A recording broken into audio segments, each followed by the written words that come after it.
England, 1823.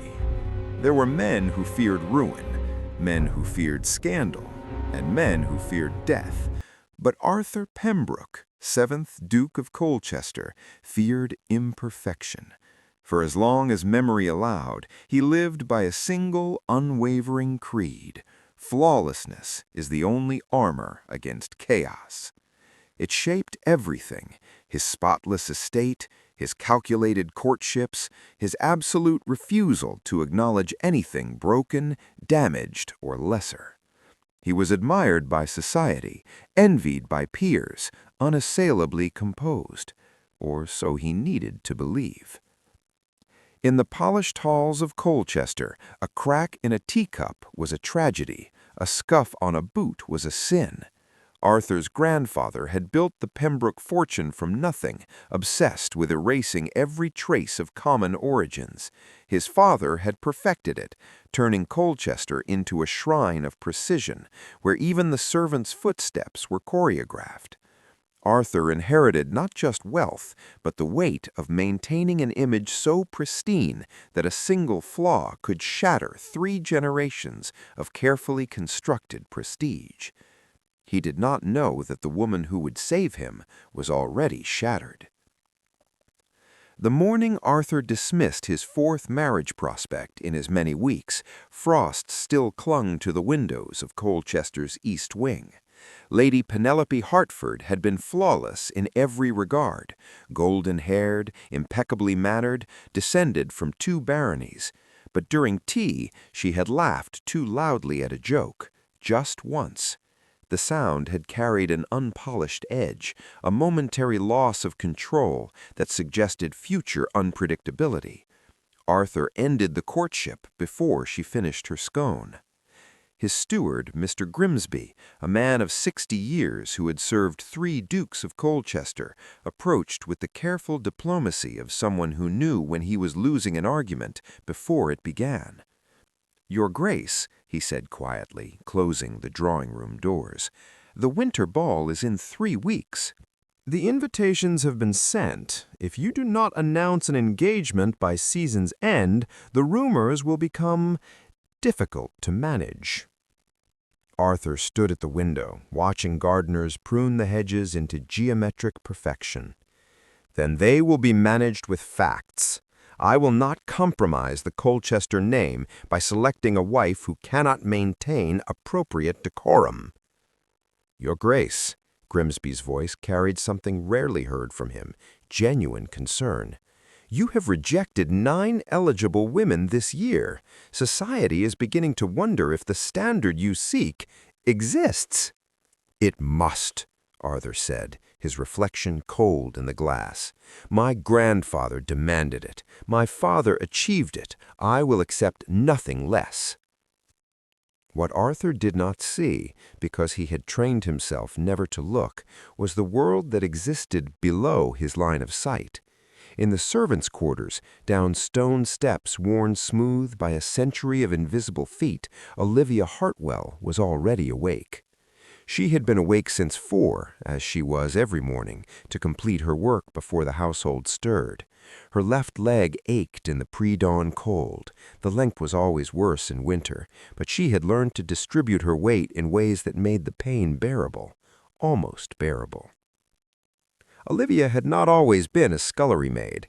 2 years prior, she had been Olivia Hartwell, daughter of Marcus Hartwell, a respectable cloth merchant with a shop on Colchester's prosperous King's Lane. She had worn dresses that weren't patched. She had eaten meals that weren't leftovers. She had walked without pain. Then came the carriage accident on a rain-slicked road. The horse had spooked. The wheel had shattered. Her parents died on impact. Olivia survived, but her left leg did not heal properly. The surgeon had been a drunk, the one her aunt could afford after the debts were settled. She was left with a pronounced limp, no inheritance, and an aunt who made it clear that charity had limits. Colchester needed scullery maids. Colchester did not ask questions about where they came from, only that they worked without being seen. Olivia had become a ghost in the house of the man who valued perfection above all else. She scrubbed floors he would never walk on. She polished silver he would never touch. She existed in the margins of Arthur's pristine world, and that was exactly where she needed to stay if she wanted to survive. But survival, Olivia had learned, required more than invisibility. It required being useful in ways others were not. Mrs. Davro, the head housekeeper, was a woman who ran Colchester's staff with military efficiency. She valued competence over sympathy, results over excuses. When she discovered that Olivia could read, truly read, not just recognize words, and that she had a steady hand for delicate work, she began giving her tasks others couldn't manage: mending torn lace, transcribing recipe amendments, organizing the Duke's library during his absences. It was dangerous work. The higher you rose in a Duke's awareness, even as a servant, the more visible you became. And visibility, for someone like Olivia, meant exposure, meant questions about her limp, her past, her right to be there at all. But the alternative was worse. The alternative was being disposable. The morning everything changed began like any other. Olivia was in the servants' hall, eating a breakfast of hard bread and weak tea, when Mrs. Davro burst through the doors with an expression that made every servant straighten. "The Flemish tapestry," she said, her voice tight with controlled panic. "In the great hall. It's been torn." The room went silent. The Flemish tapestry was a 15th-century masterpiece inherited through Arthur's mother's line, worth more than the annual wages of everyone in the servants' hall combined.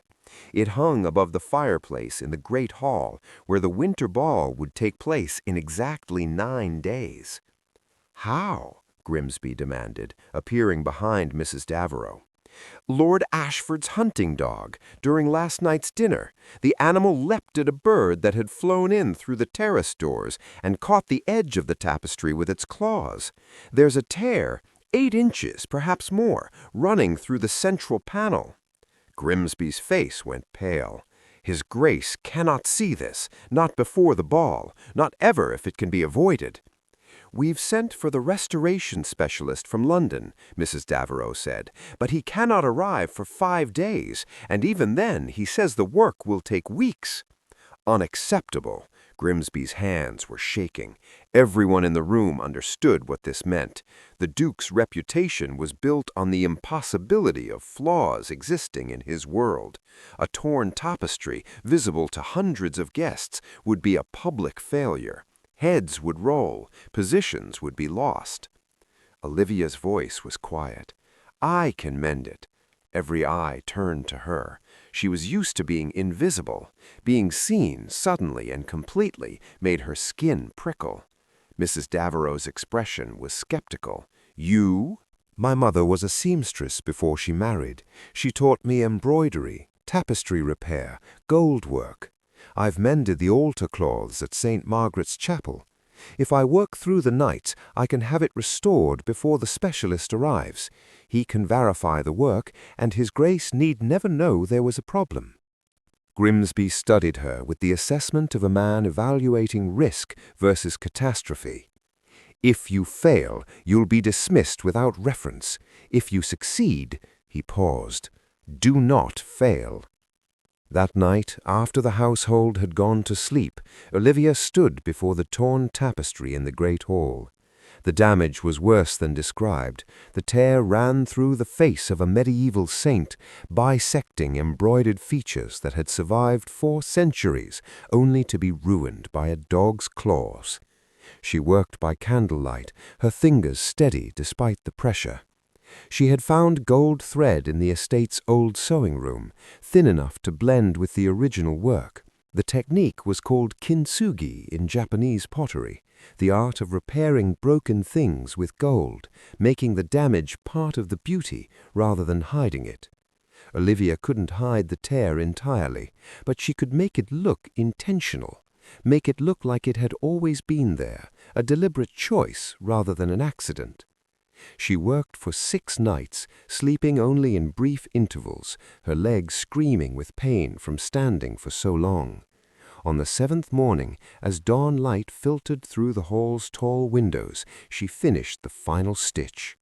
The repair was invisible unless you knew where to look, and if you did look, if you found the thin line of gold thread running through the saint's face, it looked like a halo, like a blessing rather than a scar. Olivia was gathering her supplies when she heard footsteps. Arthur had not intended to be in the great hall at dawn, but he had not slept. The ball was 2 days away, and he still had not selected a wife. Lady Clara Ashford, daughter of an earl, seemed the most suitable candidate.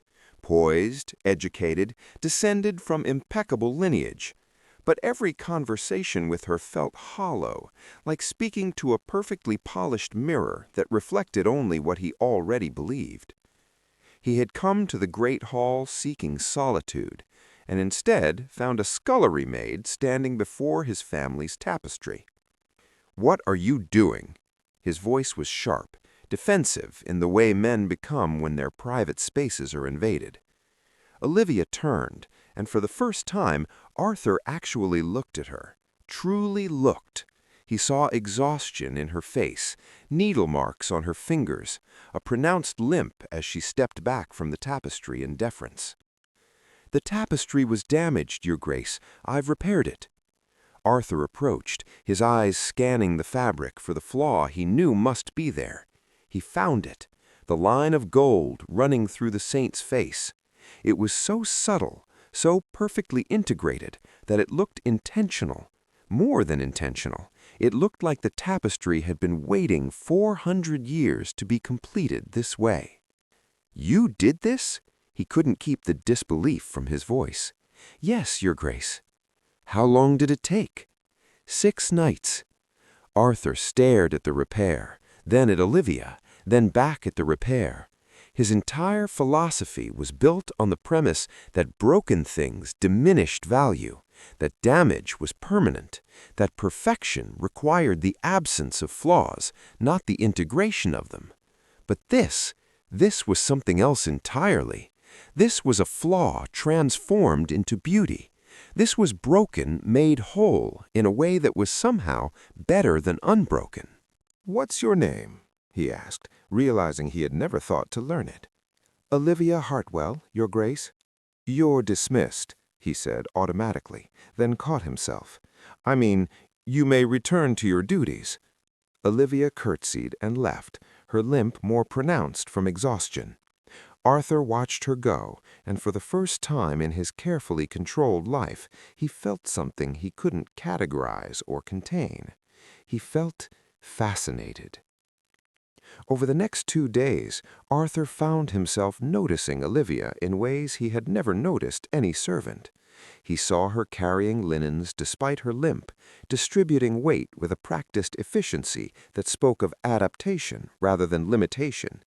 He saw her organizing the library books by subject and author, a task that required genuine literacy and intelligence. He saw her pause to examine a painting in the corridor, her expression thoughtful in a way the visiting ladies never managed.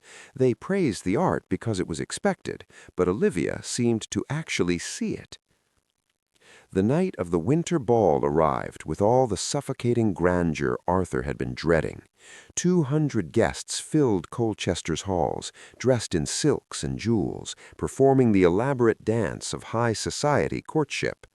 Lady Clara Ashford commanded his time with the territorial confidence of a woman who believed his proposal was inevitable. Arthur stood beside her in the great hall, beneath the tapestry Olivia had mended, and felt like he was suffocating. "Your estate is magnificent, Your Grace," Clara said, her voice perfectly modulated. "I cannot imagine anyone finding fault with a single element of it." "Perfection is the standard," Arthur replied automatically. Clara smiled. "As it should be. One must maintain standards, after all. I noticed one of your scullery maids has a dreadful limp. Such an unfortunate sight during a ball of this caliber. Perhaps she might be reassigned to duties that keep her out of view."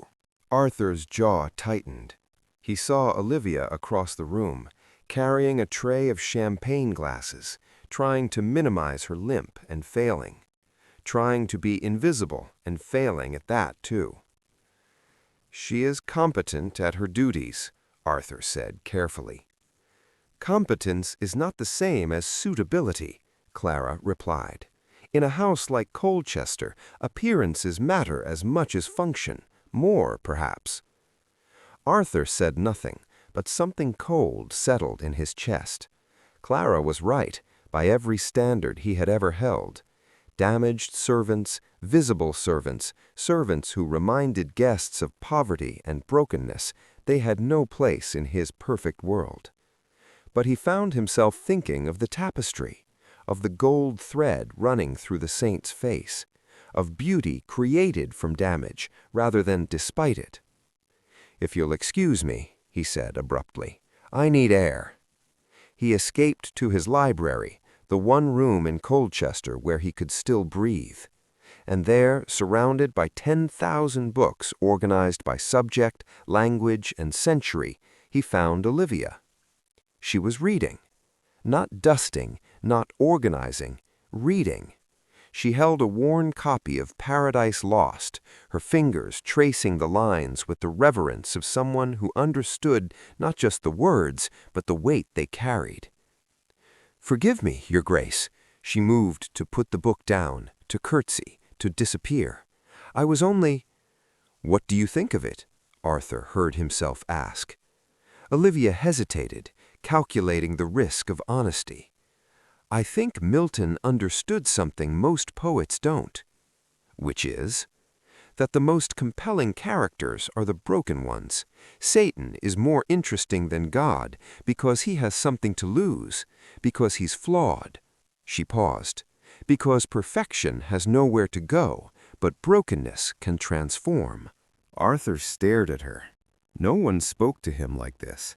Not the visiting ladies with their rehearsed compliments, not his peers with their careful diplomacy, certainly not servants. "You think perfection is static," he said slowly. "I think perfection is a cage," Olivia replied, then immediately looked horrified that she'd said it out loud. But Arthur didn't dismiss her. He stepped closer, studying her face with the same intensity he'd studied the repaired tapestry. "How did you learn to mend like that, the tapestry?" "My mother taught me before she died. She said broken things are only ruined if we throw them away. If we keep them, if we repair them with care, they become stronger than they were before." Olivia's voice softened. "The Japanese have a word for it, kintsugi, the art of precious scars." Arthur reached for her hand without thinking, turning it over to examine the needle marks on her fingers, the calluses, the evidence of work and pain and resilience. His world was built on the absence of scars. Hers was built on surviving them. "Why do you limp?" he asked quietly. Most people pretended not to notice. The fact that he asked directly was either cruel or honest. Olivia chose to believe it was honest. "Carriage accident 2 years ago. My parents died. I didn't. Not completely."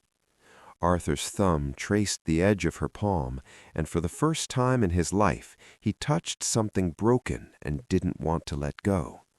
The moment shattered when the library doors burst open.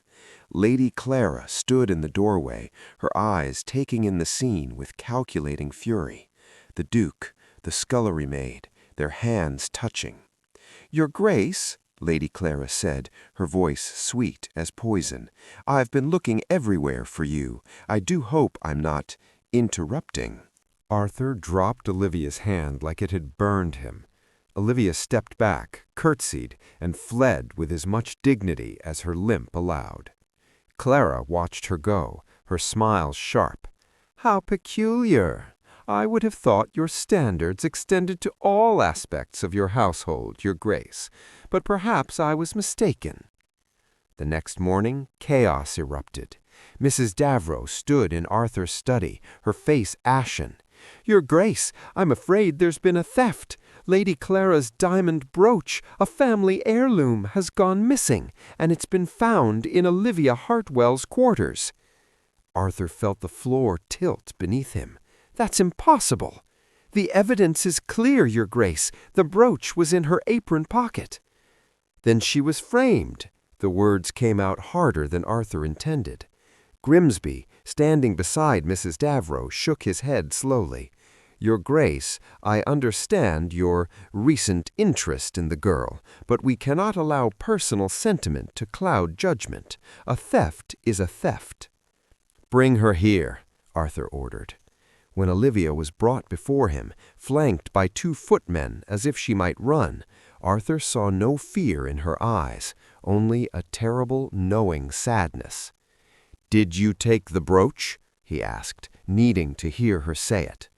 "No, Your Grace." "Then how do you explain it being in your possession?" "I can't," Olivia's voice was steady, "because I didn't put it there. Someone else did." Clara, who had insisted on being present for the confrontation, laughed softly. "How convenient! The poor, broken thing claims innocence. Your Grace, surely you cannot believe." "I believe," Arthur said, and the room went quiet, "that this matter requires investigation." But even as he said it, he felt the weight of every eye in the room. Grimsby's disappointment, Mrs. Davrow's confusion, Clara's triumphant certainty, and behind them the invisible pressure of society, of reputation, of the Colchester legacy that demanded he choose the perfect narrative over the messy truth. "However," Arthur continued, his voice hollowing out, "until such investigation is complete, Olivia Hartwell will be dismissed from service, without reference." Olivia's expression didn't change, but something died behind her eyes. She had expected this. She had known from the moment Arthur dropped her hand in the library that he would choose his perfect world over her broken one. "As you wish, Your Grace." She curtsied one final time, and as she rose, she met his gaze. "Perfection is a cage," she said quietly. "I hope some day you find the courage to break free of it." Then she was gone. Arthur stood in his perfect study, in his perfect house, surrounded by perfect people who congratulated him on handling the situation appropriately. Lady Clara touched his arm with possessive satisfaction. Grimsby nodded approval. And Arthur felt absolutely nothing. The next week passed in a silence so complete it felt like drowning. Arthur went through the motions of his life, managing the estate, entertaining Clara, planning their engagement announcement. But Colchester felt different. The halls were still pristine, the servants still invisible, the routine still flawless, and yet everything was wrong. He found himself standing before the mended tapestry, staring at the line of gold thread. Precious scars, Olivia had called them, the evidence that something had broken and been made whole again, stronger than before. Arthur touched the repair, and something in him finally cracked. He had spent his entire life believing that perfection was protection, that if he maintained absolute control, absolute flawlessness, he would be invincible. But he had never felt more powerless than he did now, trapped in a perfect cage of his own making. Olivia had been right. Perfection had nowhere to go. It could only maintain itself endlessly until it calcified into something lifeless and cold. But brokenness could transform. Arthur summoned Grimsby to his study. "Tell me the truth about the brooch." Grimsby's expression remained neutral. "Your Grace?" "Lady Clara's brooch. You know something."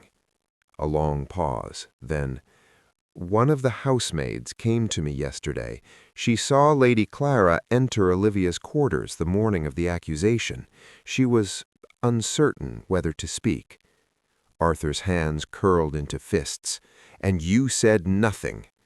"Your Grace, the engagement to Lady Clara would secure—" "Get out!" Arthur said quietly, "and when you return, bring me the name of every servant who saw Clara that morning, all of them." It took 3 hours to assemble the truth, and when Arthur confronted Clara with the testimony of 5 witnesses, she didn't even bother to deny it. "She was a distraction," Clara said simply, "a flaw in an otherwise perfect household. I did you a favor, really. Now you can focus on what matters, marrying someone suitable, someone who enhances your position rather than diminishes it. You framed an innocent woman. I removed a problem," Clara smiled. "Surely you, of all people, understand the importance of eliminating imperfections." Arthur stared at her and saw, with brutal clarity, what he had been becoming, what he would become if he continued down this path, a perfect, pristine, emotionless shell of a man, surrounded by perfect, pristine, emotionless shells of people. "Our engagement," he said carefully, "will not be happening." Don't be absurd. I need, Arthur interrupted, to stop being a coward. Please leave immediately. When Clara was gone, Arthur turned to Grimsby. Where would Olivia go after being dismissed without reference? Grimsby hesitated. The workhouses, most likely, or the charity wards in Colchester's East End. Your Grace, even if you find her, the damage to her reputation is my fault, Arthur finished, and I intend to repair it. He rode into Colchester's East End the next morning, leaving his carriage and driver behind, because carriages attracted the wrong kind of attention in these streets. He searched for 3 hours before finding her in a boarding house that could barely be called habitable. 4 women to a room, a single stove for heat, the smell of sickness thick in the air. Olivia was in bed, feverish and shivering despite the thin blanket. The landlady, a hard-faced woman who'd seen every variation of poverty, crossed her arms when Arthur appeared. "She paid through the week," the woman said. "After that, she's out, unless she finds work. And with that leg and no reference," she shrugged, "ain't my problem." Arthur barely heard her. He was already at Olivia's bedside, touching her burning forehead with hands that shook. Her eyes opened, unfocused. "Your Grace?" She sounded confused, like she thought she was hallucinating. "You shouldn't be here. This place, it's not suitable for—" "I know," Arthur said quietly. "I know it's not perfect. I know it's broken and damaged and everything I've spent my life avoiding." He took her scarred hand in both of his. "And I finally understand that I'm the broken thing, Olivia, not you. Never you." She tried to sit up, wincing. "What are you—" "Clara framed you. I have testimony from 5 witnesses. She's been expelled from Colchester, and your name is cleared." He paused. "But I'm not here to offer you your job back." Olivia's expression shuddered. "I understand." "I'm here," Arthur continued, "to tell you that I've spent 28 years building a prison out of perfection, and I don't want to live in it anymore. I'm here to tell you that when I look at you, I don't see someone broken. I see someone who knows how to survive being shattered and chose to become stronger instead of bitter. I see someone who repairs things with gold instead of hiding them in shame." His voice cracked. "I see the only person who's ever made me want to be imperfect." Olivia stared at him, tears sliding down her feverish cheeks. "Arthur—" "I'm not asking you to fix me," he said. "I'm asking if you'll let me try to be worthy of someone as resilient as you. I'm asking if you'll teach me how to live with precious scars instead of pretending they don't exist." She reached up with trembling fingers to touch his face, and he leaned into her broken, beautiful hand. "You don't know what you're asking," she whispered. "Society will destroy you for this, your reputation." "I've hidden behind my reputation my entire life," Arthur said, "and it's made me miserable. I'd rather be broken and honest with you than perfect and hollow without you." Olivia closed her eyes, and for a moment Arthur thought she would refuse him, that she would choose the dignity of independence over the risk of trusting a man who had already failed her once. Then she opened her eyes and smiled. Fragile, uncertain, but real. "Then take me home," she said, "not as your servant, not as your charity case, as your equal, as someone you choose, scars and all." Arthur lifted her from the bed, and as he carried her out of that terrible boarding house into the winter sunlight, he didn't care who saw, didn't care what they whispered, didn't care that he was a duke carrying a scullery maid through the streets of Colchester like she was made of gold. Because she was. She had taken every break in her life and repaired it with something precious, and if she would let him, Arthur would spend the rest of his life learning how to do the same. 6 months later, when Arthur and Olivia married in St. Margaret's Chapel, the Duke of Colchester did something no one had ever seen him do in public. He smiled. Not the practiced, perfect smile of a man performing for society, but the messy, genuine smile of a man who had finally learned that the most beautiful things in life are the ones we almost lost, then fought to keep. Above the altar hung a tapestry, repaired with gold thread, the scar visible and intentional. A reminder that broken things, mended with love, are always more precious than things that have never been tested. And in the front pew, the 7th Duke of Colchester's new Duchess sat with her scarred hands folded in her lap, her limp evident even seated, and her chin held high. She was imperfect, she was damaged, she was exactly what Arthur needed, and she was home. If you enjoyed the story, kindly subscribe, because every story on this channel is designed to make you think long after it ends. Drop your thoughts in the comments. I read every single one.